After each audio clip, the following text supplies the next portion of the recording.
High student, আমি প্রিয়াঙ্কা বৈদ্য চলে এসেছি আরেকটা নতুন ভিডিও নিয়ে।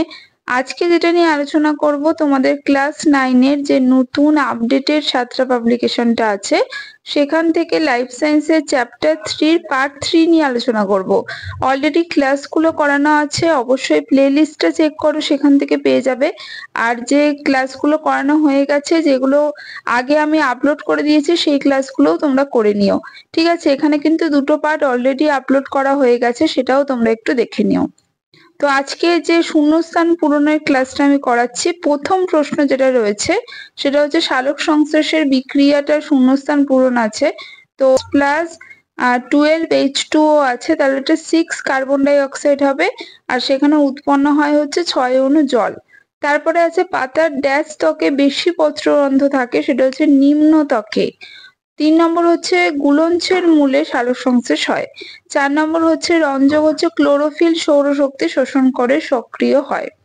5 নম্বর জলের ফটোলাইসিস ঘটলে হাইড্রোজেন এবং হাইড্রক্সিল আয়ন উৎপন্ন হয়।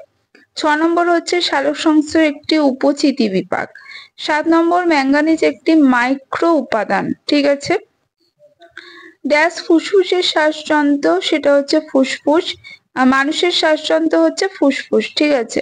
তারপরে আছে নিঃশ্বাস প্রক্রিয়ায় ড্যাশ গ্যাস নির্গত হয়, কার্বন ডাই অক্সাইড। ড্যাশ এইটি বলছে শ্বাস পেশি, সেটা হচ্ছে ইন্টারকস্টাল পেশি। গ্লাইকোলাইসিসের শেষ পদার্থ হলো পাইরুভিক অ্যাসিড। শ্বসন প্রক্রিয়ায় মোট 38 অণু এটিপি উৎপন্ন হয়। ফিতা কৃমি হচ্ছে একটি পরজীবী, পুষ্টি লক্ষ্য করা যায়।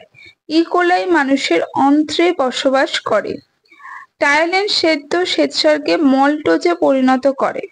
তারপরে যেটা আছে যে হাইপোথাইরয়েডিজম যে রোগে তোমাদের BMR ভ্যালু যেটা আছে সেটা কমে যায়। মানুষের হৃদস্পন্দন মিনিটে 72 বার। ঠিক আছে, 70 থেকে 72 বার। ড্যাশ বিভাগের রক্তকে সার্বিক গ্রহিতা বলে, সবার রক্ত নিতে পারে, সেটা হচ্ছে AB ব্লাড গ্রুপ। ড্যাশ রক্তবাহে কপাটিকা থাকে, শিরা।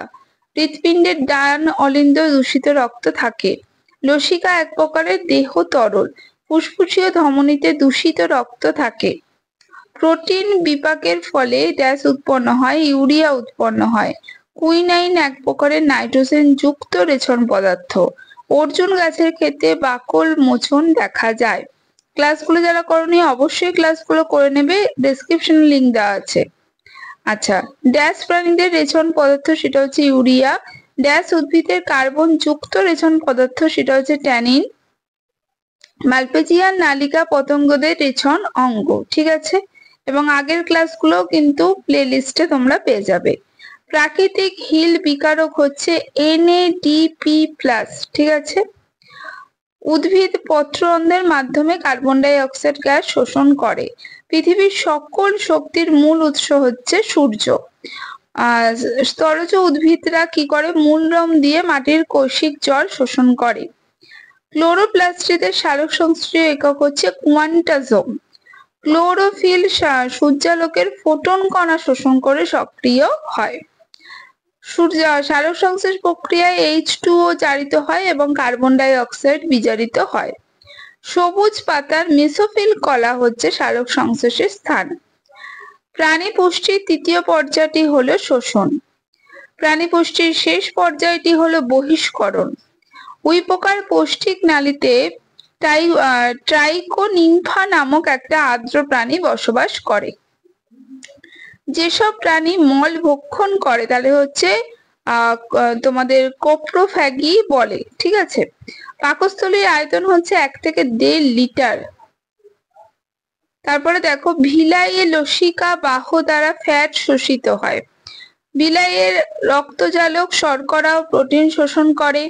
তারপরে হচ্ছে আন্ত্রিক রসের অপর নাম হচ্ছে ইন্টেস্টিনাল জুস বলে। ভিলাসের কেন্দ্রীয় লসিকা বাহকে ল্যাক্ট্রিয়াল বলে। পুষ্টির আত্তীকরণ বা চতুর্থ পর্যায় পৌষ্টিক নালীর বাইরে ঘটে।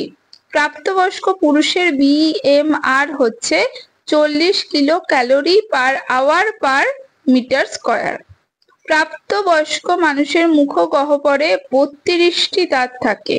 ঠিক আছে। তারপর বলছে WBCর মোট সংখ্যাকে লিউকোসাইট বলে। অণুচক্রিকার সংখ্যা স্বাভাবিকের চেয়ে বেড়ে যাওয়াকে থ্রম্বোসাইটোসিস বলে। এটা তোমাদের শূন্যস্থান পূরণ পুরোটা করে দিলাম। এর পরের পার্টটাও খুব তাড়াতাড়ি নিয়ে হাজির হব। আজকের মতো টাটা।